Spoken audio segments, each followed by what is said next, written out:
Hello everyone. Today we will discuss about the next type of prepositions. Prepositions of place. Definition of prepositions of place is preposition of place is used to denote the place or position of something or someone. क्या है preposition of place? के noun या pronoun कि जिससे position या place का पता चले उसको कहते हैं preposition of place. Like on, between, under, inside, at, near, behind, in, outside, in front of, beside, below. All these are called prepositions of place. Some examples are there related to prepositions of place. The cat is sitting under the table. They are playing in the park. My books are on the table. In these examples, like under, in, on, ये सारे ही हमें किसी noun या pronoun के place के बारे में बता रहे हैं कि वो कहाँ है. जैसे the cat is sitting under the table. Cat कहाँ है? टेबल के नीचे. तो अंडर क्या हो गया? preposition of place. Next, they are playing in the park. वो पार्क में खेल रहे हैं. तो इन फिर क्या हो गया? preposition of place. My books are on the table. तो बुक्स कहाँ रखी हुई हैं? टेबल के ऊपर. तो ऊपर ऑन जो है यही भी एक preposition ऑफ प्लेस है. So one by one we will discuss about these prepositions of place. First one is at. At is used for a particular place with respect to a noun or pronoun. Mean at जो है वो हम कहाँ use करते हैं? किसी particular place के लिए ये यूज़ किया जाता है. जैसे at my home, at the cinema hall, at the top. Mean कोई भी नाउन या प्रोनाउन की कोई पर्टिकुलर प्लेस हो तो उसके लिए हम एट यूज़ करेंगे. जैसे I am waiting at my house. They met me at the cinema hall. तो इसमें जो एट लगा हुआ है तो जैसे फर्स्ट सेंटेंस में हाउस जो है हाउस की तरफ इशारा कर रहा है कि हाउस के आई am waiting at my house. वो कहाँ पर इंतज़ार कर रहा है? हाउस में वो इंतज़ार कर रहा है. तो जहाँ पर पर्टिकुलर प्लेस कौन सी हो गई है? हाउस. तो नेक्स्ट जैसे है they met me at the cinema hall कि वो मुझे सिनेमा हॉल में मिले. तो फिर सिनेमा हॉल क्या हो गया? एक पर्टिकुलर प्लेस हो गई है. तो उसके लिए हमने कौन सा preposition यूज़ कर लिया? At. Next one is on. On is used to be more specific as to the place of any noun or pronoun. On जो है on का मीन होता है ऊपर. मीन कभी कोई भी चीज़ जब किसी भी नाउन किसी दूसरी चीज़ के ऊपर पड़ी हो, ऊपर का जब संकेत दे तो वहाँ पर हम यूज़ करते हैं ऑन. मीन ये जो ऑन है ये एक बहुत ही स्पेसिफिक प्लेस के लिए यूज़ किया जाता है. जैसे on the table, on the floor, on the bed. जैसे एग्जाम्पल है the book is kept on the table. We live on the top floor. I sleep on the bed.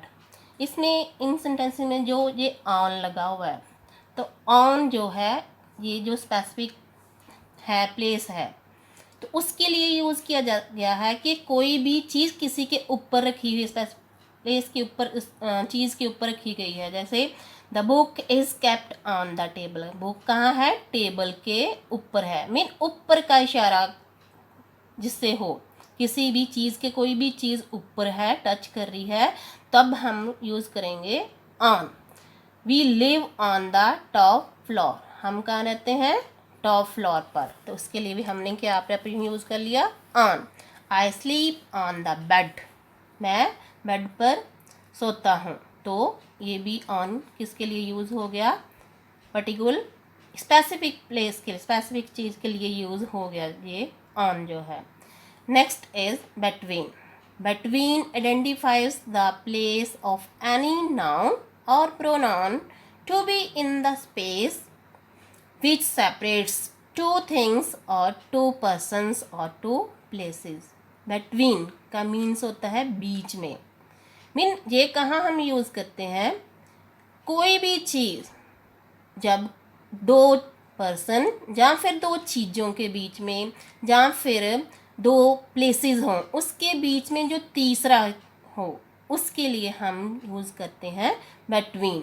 जैसे between two buildings, between me and her, between pen and pencil। Examples हैं, my sister is sitting between me and her, there is a garden between my house and office। First example जैसे है कि my sister is sitting between me and her, एक तो हो गया my sister, second one me and her।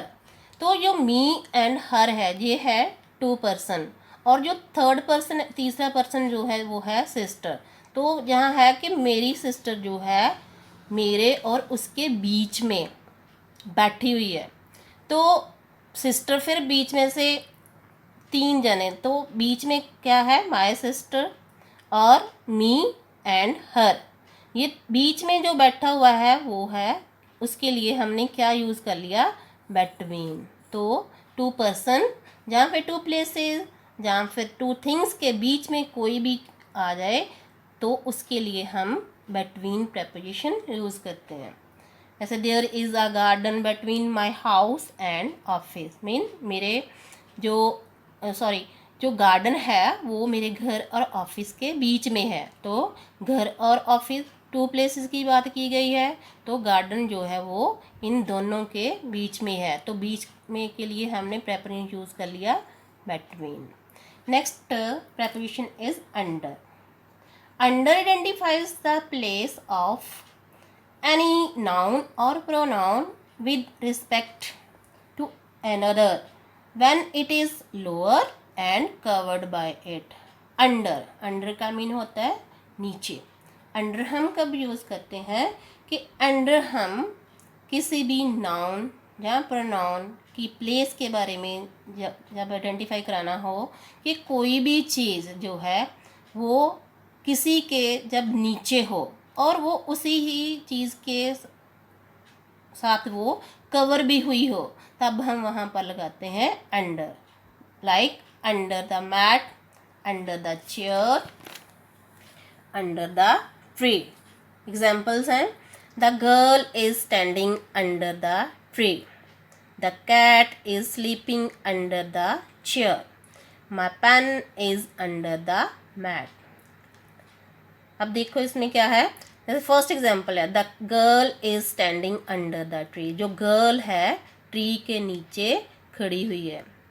तो under जहाँ पर लग गया, क्यों लग गया, क्योंकि जब कोई भी पर्सन के बारे में बताया जाएगा कि कोई भी किसी के नीचे है और उसके साथ वो साथ साथ उसको कवर भी कर रहा है, जैसे गर्ल ट्री के नीचे है तो ट्री जो है, ट्री उसको नीचे है तो ट्री ऊपर से उसको कवर भी कर रहा है, तब हमने वहाँ पर प्रेपोजिशन लगा दी अंडर। ऐसे ही नेक्स्ट है, the cat is sleeping under the chair, तो कैट कहाँ है, चेयर के नीचे सो रही है।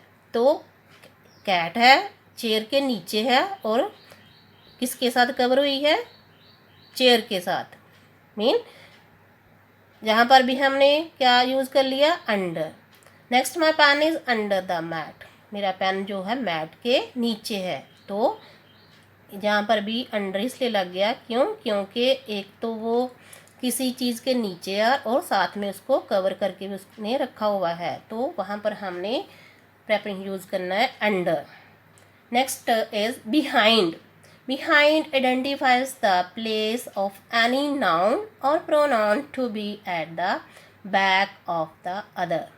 बिहाइंड का मीन होता है किसी के पीछे, मीन जब कोई भी चीज़ किसी भी दूसरी चीज़ के पीछे हो, तब हम वहाँ पर preposition यूज़ करते हैं behind, like behind the door, behind me, behind his house.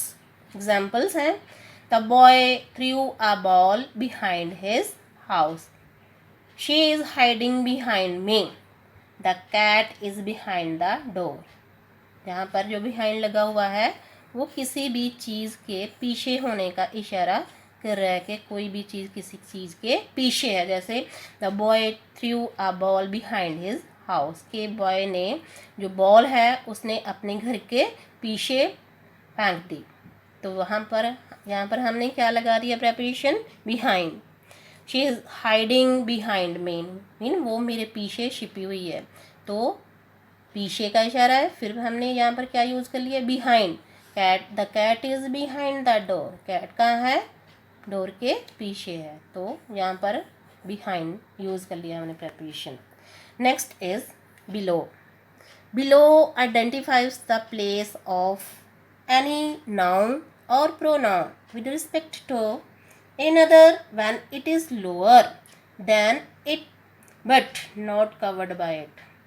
Below का मीन्स होता है नीचे, जैसे हमने अंडर का मीनिंग पढ़ा था, अंडर मीन भी नीचे होता है, बिलो मीन भी नीचे, बट इसकी यूजिंग जो है उससे उल्टा अलग है कि बिलो हम कब यूज़ करते हैं कि हो कोई भी चीज़ किसी के नीचे हो पर वो उसको कवर ना करी हो, जैसे below the surface of the water, below the line, below the bridge.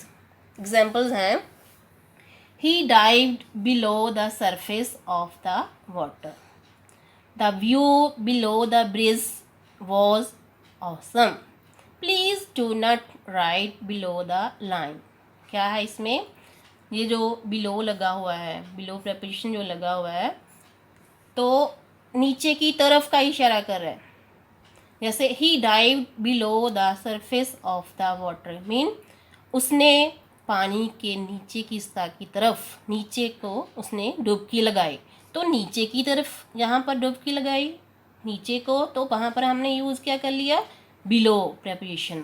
जैसे नेक्स्ट है the view below the bridge was awesome mean जो ब्रिज के नीचे का जो दृश्य था बड़ा ही सुंदर था। तो फिर वो ये जहाँ पर बात आ गई है नीचे की, तो एक तो ये वो जो है जहाँ पर बात की गई है कि ब्रिज का जो दृश्य था उसके बारे में बताया गया कि वो अच्छा बहुत ही सुंदर था, तो इसलिए हमने यहाँ पर फिर बिलो यूज़ कर लिया। Next, please do not write below the line, के क्या है जहाँ पर कि जहाँ पर बताया गया कि लाइन के नीचे मत लिखो, तो फिर यहाँ पर हमने यूज़ कर लिया बिलो मीन इससे एक तो पता चल रहा है कि कोई भी चीज़ किसी के नीचे है पर वो उसको कवर नहीं कर रही, सिर्फ नीचे का इशारा कर रही है, तब ये जो बिलो है हमने वहाँ यूज़ करना है जहाँ पर सिर्फ उसके नीचे का इशारा किया गया हो बट वो चीज़ उसको कवर ना कर रही हो, तो वहाँ पर हमने यूज़ करना है preposition below. So next other prepositions related to prepositions of place we'll discuss in the next video. Thank you.